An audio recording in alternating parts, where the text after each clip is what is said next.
Okay, good morning, Mr. Schroth. Good morning, Mr. Gilligan. How Morning, are you all Honor. doing today? Very well, sir.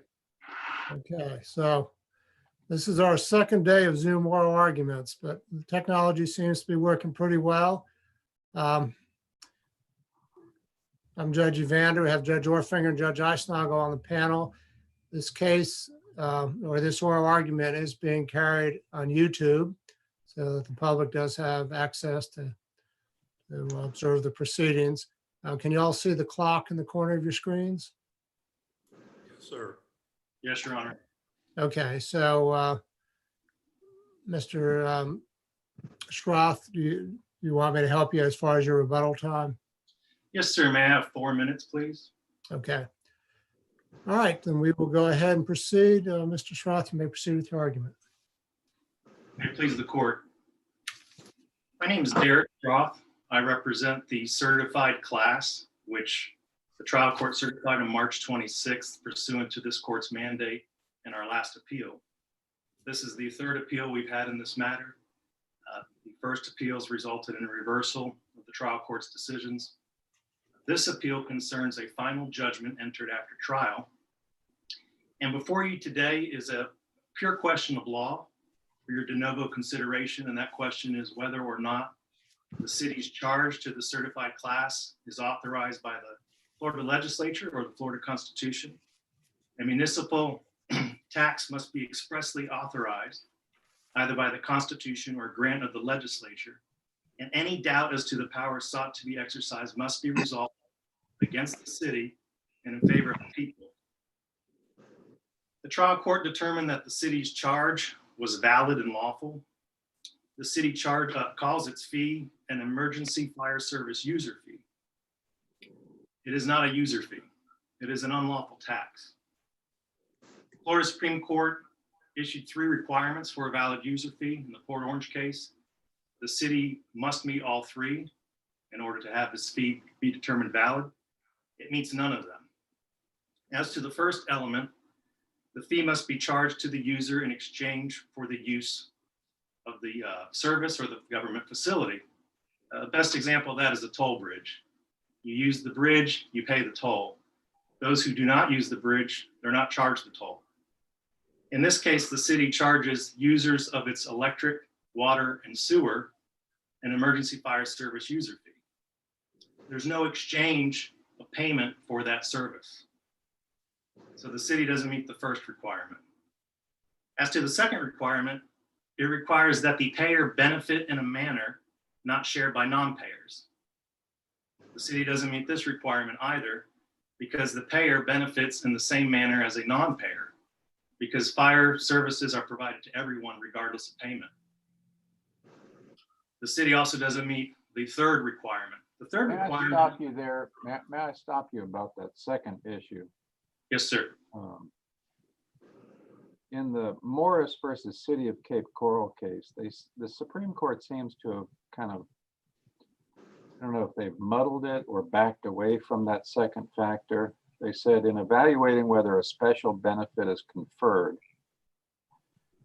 and this was an assessment case, the test is not whether the service confers a unique benefit or different in type or degree.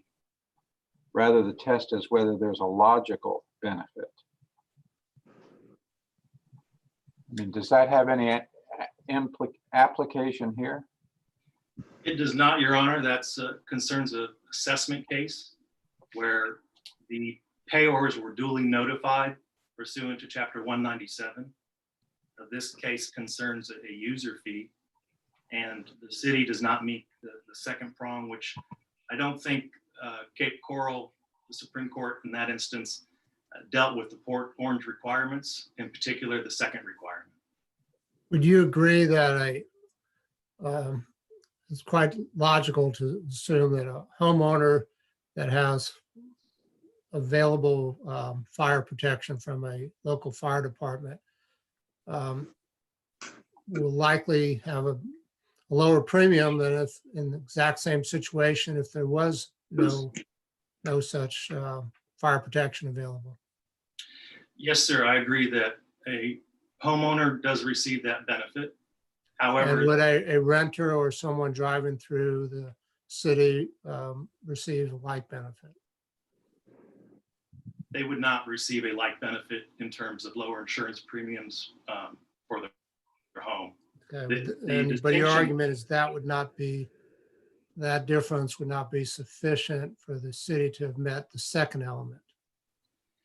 Yes, sir. And that is because a non-payer of the fee who is similarly situated as a payer, suppose it is somebody who does not have utilities, they would receive that same benefit in terms of lower premiums. Okay, So the benefit is not provided. There's no additional benefit by virtue of paying the fee in and of itself. And that's where the exchange has to happen. And also the benefits to the class are not to the entire class, because there are members of the class who are not homeowners.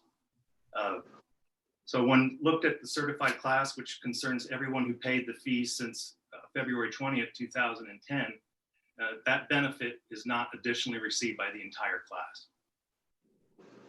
The city also doesn't meet the third requirement of choice.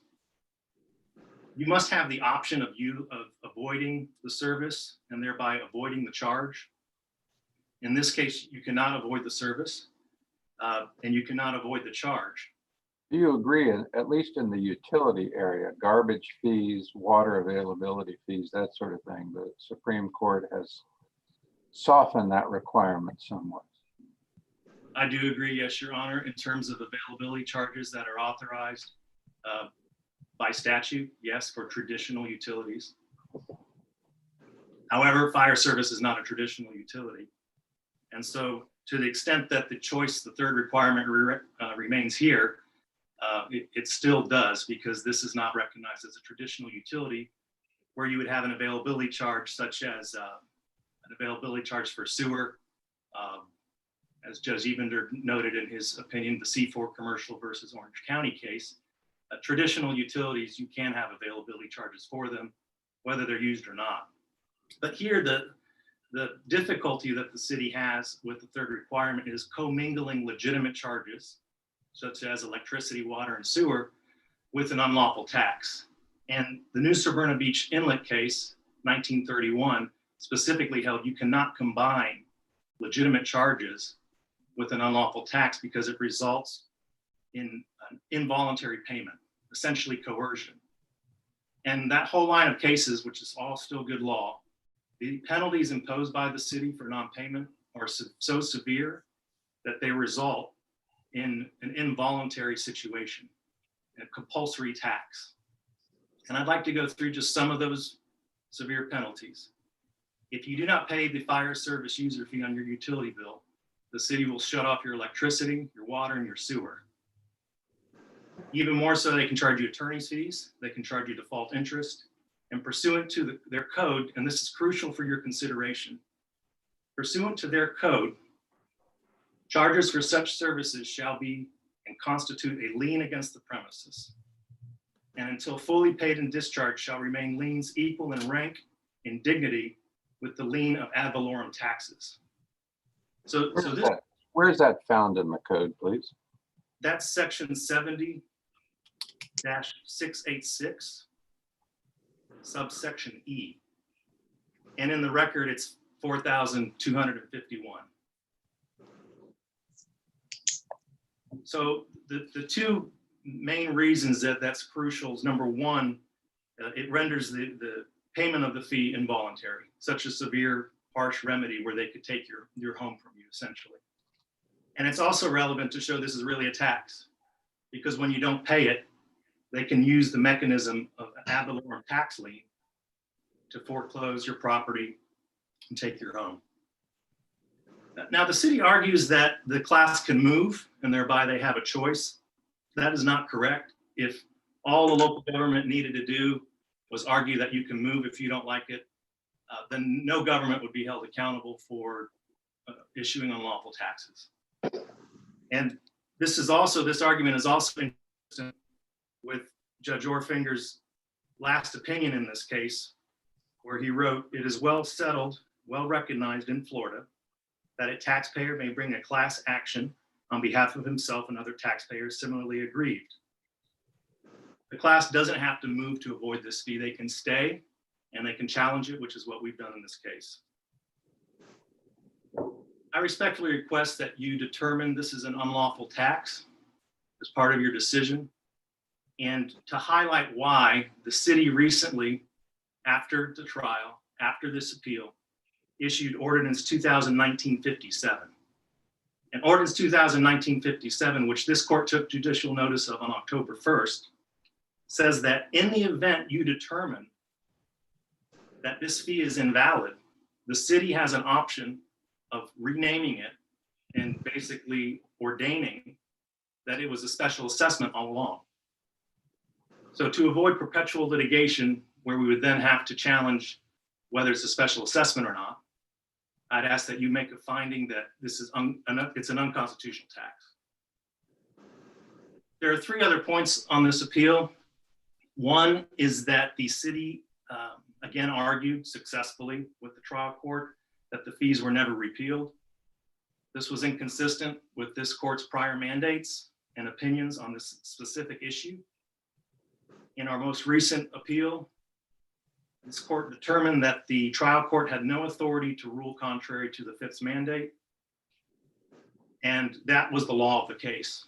The trial court again held for a third time, after being reversed twice on this issue, that the fees were never repealed.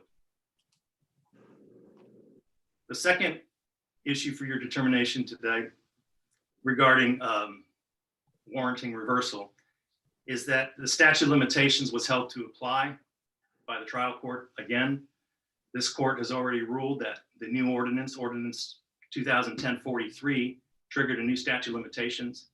You made that decision June 17, 2016. And you confirmed it when you determined that the complaint was timely filed. In the last opinion you rendered, reversing the trial court's error in denying class certification. The last point is the trial court's denial of summary judgment on the city's defenses. The city argued and the trial court agreed that the city could maintain 3 of its defenses, and eventually the city prevailed in the entire case at the end of the trial with final judgment. I've already discussed the statute of limitations defense and why that should not apply. In terms of the set-off defense, set-off is not a recognized defense to a class action case. There's only one narrow defense, and that's the leasing defense, which I'll go through in a couple minutes. The city also argued the voluntary payment defense, which the trial court agreed with. The trial court should have granted summary judgment on that defense because as a matter of law, the penalties are so severe for non-payment that it results in a compulsory payment and involuntary situation. The city cites to the Easter case and Judge Ebender's opinion in that case, both footnotes 1 and 2. It distinguishes that case because in Easter, he did not contend that the penalties were so severe that it resulted essentially in a compulsory situation. We have done that from the inception of this case. Also in Easter, it concerned a fine and not a tax like Kuline did. And then the last point as to Easter being inapplicable to this case entirely is that the city did not actually impose or threaten any kind of punishment for non-payment. In this case, expressly on the water bill, if you're late, it says past due, subject to immediate disconnection, all in caps. In addition, the evidence before the court and the record is the city actually does turn off your power, your water, and your sewer in the event of non-payment. In fact, they did that to the class representative who, without rebuttal, testified that the city had indeed done that to him when he didn't pay.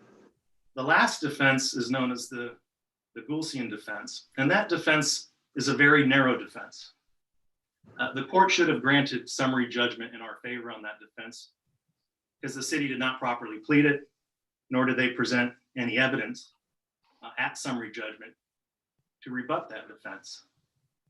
The first component of that defense is that you have to rely on specific statutory authority for charging the tax.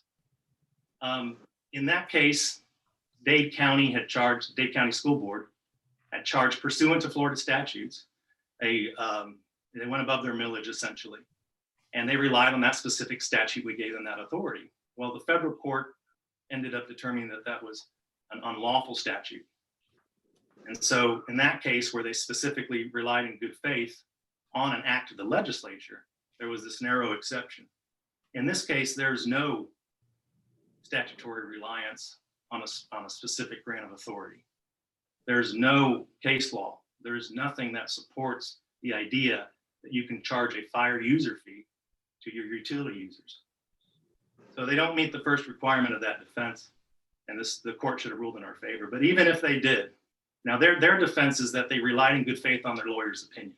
That's not sufficient. But even had there been a statute, they must go to the second component and show an intolerable burden. The record's replete that they have many avenues to refund the money. This court even noted in footnote 3 of its last opinion some of the ways that the city could refund this money. I respectfully request that this court declare the city's fee to be an unconstitutional tax and remand to the trial court to determine the amount of the class action fund. Thank you for your consideration. All right, thank you. All right, Mr. Gilligan, response. Good morning and please the court. Patrick Gilligan, I'm the city attorney for the city of Ocala. I want to touch on a couple of points made by Mr. Schroff. He consistently in his brief and in his argument today says it's imposed through the utilities system. That's technically not correct, and it's a point that needs to be made. The fire user fee is imposed on property owners in the city of Ocala, either developed residential property owners or on commercial, and it has 3 classes of commercial or business related users. Renters. Sir? Renters who have water and sewer service? The 3 classes are residential on one hand, and then there's 3 classes of commercial, business, manufacturing, and a 3rd class. It imposes. But it's whoever has the utility bill. In other words, if I'm renting a house in Ocala, don't own it, but I have the utilities in my name, I get charged the fee. Yes, sir, you're correct. But it's imposed on the property and collected through the billing system, the utility billing system. Those people that aren't charged are undeveloped property. And the reason they're not charged. Judge Orfinger's example, then the renter wouldn't get the benefit, at least not directly, of reduced insurance premiums if they had to pay that as part of the utility bill, but like I said, wouldn't get the benefit of reduced insurance benefits unless the landlord gave them that benefit. I dispute that. It would probably be true for some renters. Most commercial leases are triple net, which includes the tenant paying the insurance portion of the total rent per se. So in those type of leases, I would dispute that. I would agree, Your Honor, that there would be certain circumstances, more probably the residential renters with the landlord, where it would probably, well, I don't know, we just don't know because it's not in the record, but it could be passed on and lower rents. But for commercial rents with triple net leases, I think there's probably a different. And if I'm a renter and I don't pay it, your ordinance says that it becomes a lien on the property. So not only does my electric and water and sewer get cut off, but the landowner then gets a lien on his property. Is that correct? I believe so. But I will. Has the same priority as ad valorem taxes. Yes, sir, that's what it says. Now, that's the rule for all our utilities. It's not just the fire user fee. That's the rule for all our utilities here in the city of Ocala. And why this isn't a utility, or you are. I'm not sure. I'm arguing. You're saying it is a utility, and it's charged as part of the utility bill, or it's not a utility. That part of the case was never developed on the appeal, but traditionally fire services were volunteer fire departments, and they were looked upon as a utility. So yes. What authority do you have? It's not in the record, Your Honor. Do you do you concede that if this is a tax, if it's a tax, the city loses? Yes, sir. We, Let me, course we let me just, not let me tax. ask you a question that is at the top of my mind. And that is, we've ruled twice in both the first and second appeal that the ordinance was repealed and then reenacted. And we said specifically in a footnote in the second appeal, the trial court was without authority to find that the original fire service fee was never repealed. And yet you went back and advocated for that very same thing. Yes, sir, I did. And so tell me why, what authority does a lower court have to overturn, particularly when we've pointed it out twice, I thought as clearly as we could say it. I mean, I wrote that footnote. I mean, how much more clear could it be? The court's original ruling was at the motion to dismiss stage. Judge Scott, the trial judge, ruled at the motion to dismiss stage. I understand, even if we're wrong though, my question is, what authority does the lower court have to go outside our mandate? I can't speak to that, but what we advocated to the court, I can't speak for the judge, but what we advocated What you to, said was they didn't have the full record before them. Maybe we did, maybe we didn't, I don't know. But we said what we said. What authority does a lower court have? What authority did you provide the lower court to overturn a clear directive from this court? we told the court, based on 5th DCA opinion, that there's exceptions to the law of the case. And one of those exceptions is a statutory change or statutory where the legislature has made clear what their intent was. And that was the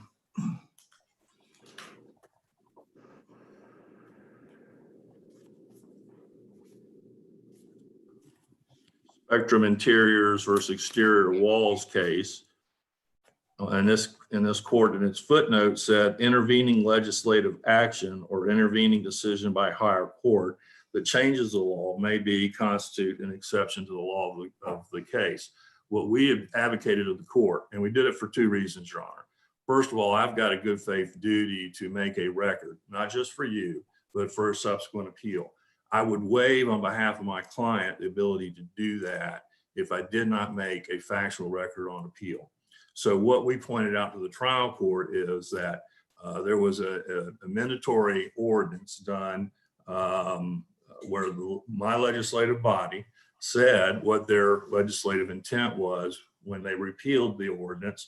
It was the intention to repeal it a year in advance. I don't think they even had to do that, because if you actually look at the ordinances, the ordinance enacted in 2010 actually says it. And this was before Mr. Schroff ever brought his lawsuit against the city. It says Ordinance 6015 enacted on October 6, 2009 that intended to repeal Chapter 30, Article 3, Section 30-50 through 30-54 on the effective date of October 1, 2010 is hereby repealed. Now, we passed this ordinance well before Mr. Schroff ever brought his lawsuit. And so the legislative intent was clearly spelled out there. So we wanted to make a record for the judge of what the legislative intent was clearly before this lawsuit was even brought. Then after the first appeal in this court's opinion, we informed our city council. They did not believe that was their intent. And they passed the ordinance, which is 2017-7, whereby they make clear what their legislative intent was.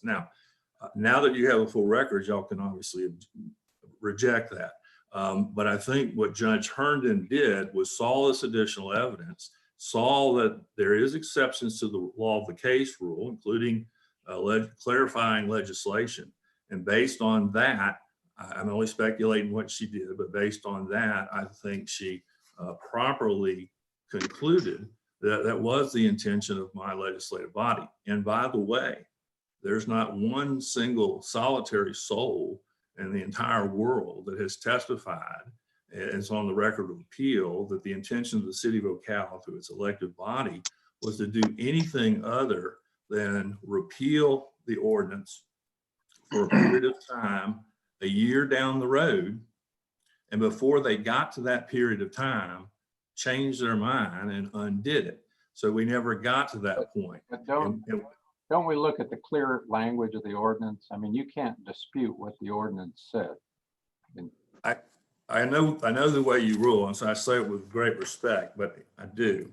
And I understand and by the way, I got to take responsibility. I drafted it. We use a form, and forms are dangerous. But the language.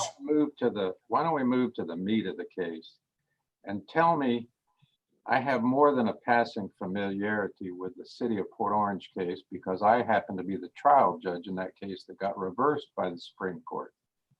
So tell me how you distinguish this case with the three factors that they lay out in city of Port Orange. Well, we do it the same way the trial judge did it because she made very extensive findings of fact. But the first one is it a governmental service in exchange for, and those are two. So really, there's two things you have to look at. I don't think the governmental service part's in dispute. It's a fire service. Nobody disputes it's a governmental service. Is it done in exchange? And we believe it is because it is given to people in exchange for their fee in order to get that service. And it doesn't pay, and we're allowed to even do it partially. There's case law that we cite in our brief that allows us to fund that either whole and in part through user fees or taxations or other legal means. And they've done that. And that's sort of goes back into the Morris case, which you asked Mr. Stroth about. In the Morris case, the court made, and admittedly it's an assessment case, but in that case, they made the point that it is a benefit to the actual property owners to pay it. And they noted that there are people that may not pay it that are, I would call them free riders, I guess, that take advantage of that and they also get it. But that wasn't the deciding fact. Just because other people do not, who don't pay the fee also may get a benefit, doesn't mean that the property owner themselves doesn't get a unique benefit.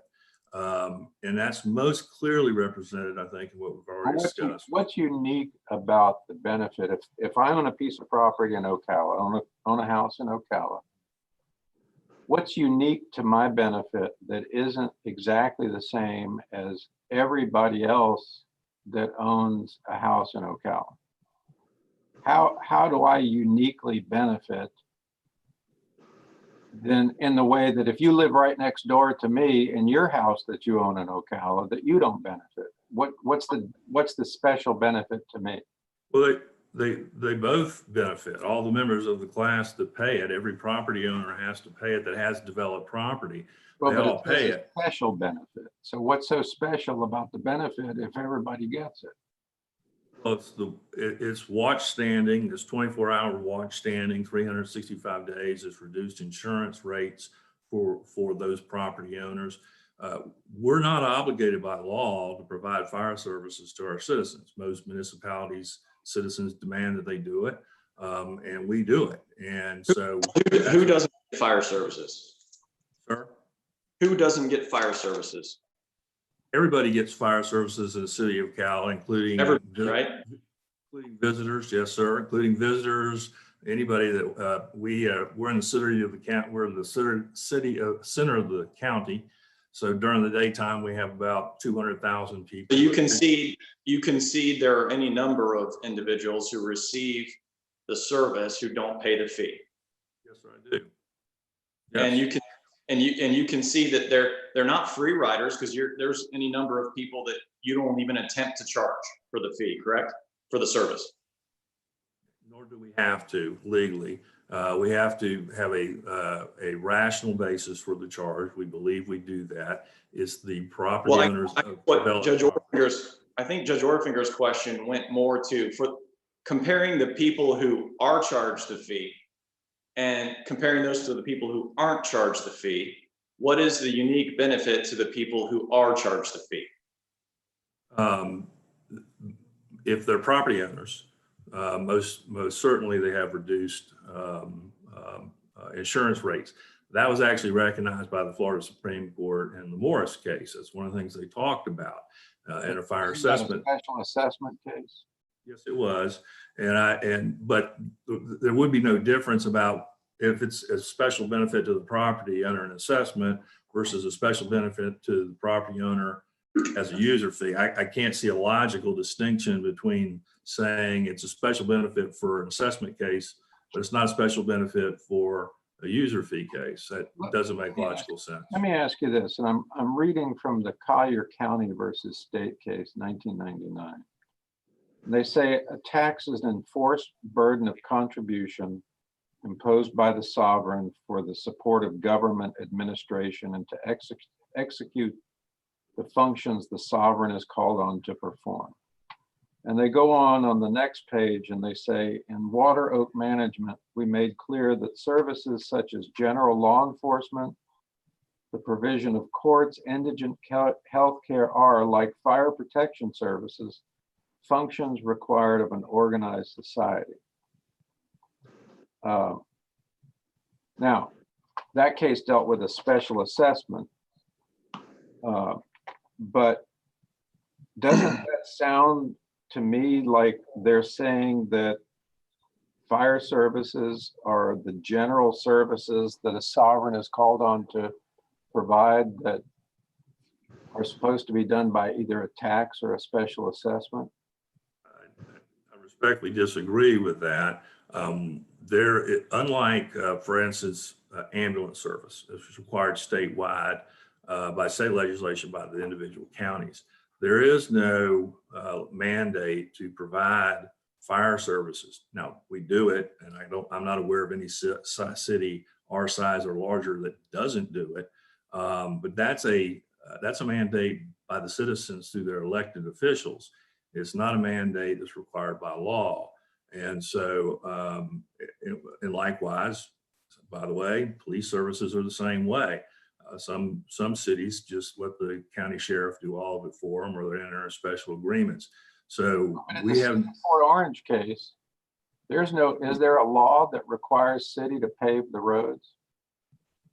Are you required to pave your roads? Private developers are, if they have private roads into like subdivisions. Right, but if it's a public road, I mean, you know, there's no general law that says the city has to pave a road, and yet that's exactly what they tried to do in the city of Port Orange case, was to spread the cost by a user fee of road maintenance and road construction. And even though it wasn't a required service, the Supreme Court said, no, that's tax, because providing roads is a general function that benefits the public. Well, I think the Supreme Court in Port Orange, that's actually one of the things was it was compulsory to absolutely everybody, every property owner, no matter what. And because your property was located there, there was no way. Whereas here, you just don't have to live here. I know that sounds onerous, but you don't have to have utility services here. Counsel, doesn't that argument swallow the third factor? Voluntary? It is. No, it doesn't. It is voluntary. Because you just leave? It's what? You think it's voluntary because families can just leave? It's voluntary, Your Honor, because we actually have people that live here that don't get utility services. They get their utilities turned off all the time for non-payment. We have people here that have generators. Essentially, you're saying that it's voluntary because someone could give up all of the utilities, correct? If they give up all the utilities, then it's voluntary. Yes, sir. And there are people here that do it. And I live in a funny county. I'm sure there are people that do it. That's not the question. The question is your position. I just want to clarify. Your position is that it's voluntary because someone could give up all of the utilities in order to not pay the fire fee. Yes, sir. They have that absolute right to do that, and they won't have to pay it if they do it. And is that your best argument on the third factor? I don't know if it's my best argument, but it's one of them. What's the best argument? On the third factor, what's your best argument? You do not have to live here is one of them. It's voluntary in that you do not have to accept utility services, and there are people here that don't do it, and they're not charged for it. And those are the two arguments we've advanced. Do you have a better argument than either one of those two? No, sir. You don't I have an think- ordinance in your city that requires people to hook up to water and sewer to have a structure in the house? We do have, if you want it, you have to pay for the hookup from the general sewer system. You have to, But you'll give bring a it to- CO to a house. If I build a house in the city of Port Orange, excuse me, the city of OCALA, and potable water and sewer is available there, to get my CO, I don't have to hook up? you're mistaking the certificate of occupancy for the requirement to hook up to actually use the utility services. You are correct. In order to get a certificate of occupancy, you would have to have both water and sewer and electric and everything run to the house. Whether you choose to actually pay and use those services is completely voluntary. And unfortunately, we have a utility, electric, water, and sewer on top of everything else. And day in and day out, there are people, unfortunately, that can't pay their bills, and it gets turned off, and they continue to live in their house. We don't go and require them to leave the house. Hopefully they get the money, they can reconnect, and they get those services. And we're not unique. Every utility in the country does it that way. If you Okay, don't pay Mr. your Gilligan, bill, let me- it's disconnected. Mr. Gilligan, let me go back to something you said about special assessments, suggesting be the same practical result if you did by a special assessment versus what y'all characterize as user fee. But with the special assessment in the rental property, unless there was a pass-through provision in the lease, wouldn't the obligation to pay be on the owner of the property, whereas under this ordinance, the obligation to pay is under whoever the bill is, which may well be the renter? Would there be at least that difference? Yes, sir, there is that difference. Okay.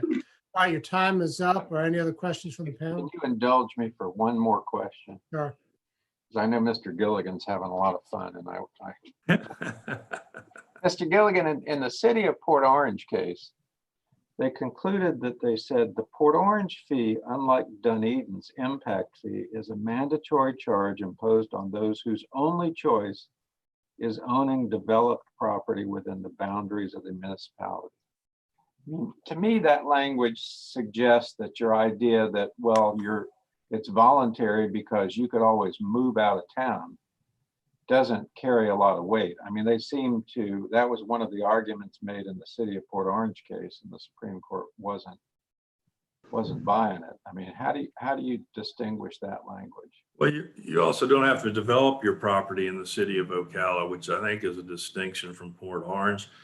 We do not charge undeveloped property in the city of OCALA. And that makes a certain amount of logical sense because undeveloped property is not, I guess maybe the timber on it is a fire risk, but. So counsel, your position is that people who've already developed their property could just go ahead and tear down their house? No, I wasn't saying that, Your Honor. Well, I think Judge Orfinger's question included properties that were already developed. Yep, the properties in the Port Orange case were all properties, even undeveloped properties. So I was pointing out there was one distinction as to the undeveloped properties. But what about people that developed already? What do they do? Well, they pay the fee, or they don't have to live here and receive fire services. It's one of the distinctions with a municipality versus living out in a more rural area is you want the services, or citizens demand the services. Fire, police, that sort of thing. They demand them. And so we provide them, and they demand them through their elected officials. And their elected officials here have chosen the best way to pay for those are through a user, or in this case, in the fire situation is through fire user fees. Let me ask one last question, and then I know the chief judge is going to strangle me if I don't stop. Is there any fee comparable to yours in the state that has passed an appellate court muster? Don't know if it's a past appellate court. The city of Tallahassee and the Leon County had a joint fire user fee. They did it a little bit differently than ours, It's not in the record. And there was a class action as to that they won. I don't think it was appealed, though, Your Honor. Okay, thank you. Thank you, Chief. Thank you, Mr. Schroff. Yes, as to the city of Tallahassee, may I address that point even though it's not part of the record? No, Thank you, Your Honor. go ahead with the rest of your argument. Yes, Your Honor, thank you. As to, I have 3 additional arguments. As to the Port Orange case, it's on point with this case because it did concern developed property. And if there was no payment, it resulted in a lien on the property. That was the choice that was rejected by Port Orange. It's the same argument the city has now, that they have a choice because they decide to not own developed property. That argument has already been rejected. With regard to the legislation and what their intent may have been, this court fully addressed that in the first appeal. And the actual ordinance itself, you determine the plain reading of it, the fees were repealed. We are bound by the objective indication of words rather than the intent of the legislation. And the actual words mandated the repeal, and this was fully vetted in the first appeal. I do want to address Ordinance 2017-7. There are many arguments why that ordinance is not applicable here. The city attempted to retroactively extinguish our case by changing the statute of limitations start date through Ordinance 2017-7. The actual plain language of that ordinance repeals the fee again on October 1st, 2010. And it also doesn't change the original holding of this court that Ordinance 2010-43, a new ordinance with new provisions, triggered a new statute of limitations. 2017-7 also repeals conflicting ordinances without reviving any ordinances that were previously repealed. And as this court held in discount 1, you must have express revival in order to amend an ordinance that's been previously repealed. So it's invalid for that reason as well. It's also untimely. The Florida Supreme Court has ruled in McKenzie v. Betts that 7 years is too long to have an amendment to clarify legislation. So it's also untimely. As to the constitutional argument raised in our brief, they cannot impose on us a new statute of limitations that takes away our vested right. We were certified as a class by this court to proceed, and they attempt to extinguish that by rolling back the clock to a different game and setting new rules of the game unilaterally. That violates due process as our claim accrued and was vested. The last argument is the idea that they somehow clarified the prior ordinance. No clarification was necessary. The language was clear and plain. I thank you for your time and respectfully request that you declare this is an unconstitutional tax, reverse the court's final judgment, enter a declaration in favor of this class, and remand to the trial court to determine the amount of the class action fund. Thank you. All right, thank you both. We appreciate your presentations, and that will conclude the oral argument. Thank you, Your Honor. Thank you.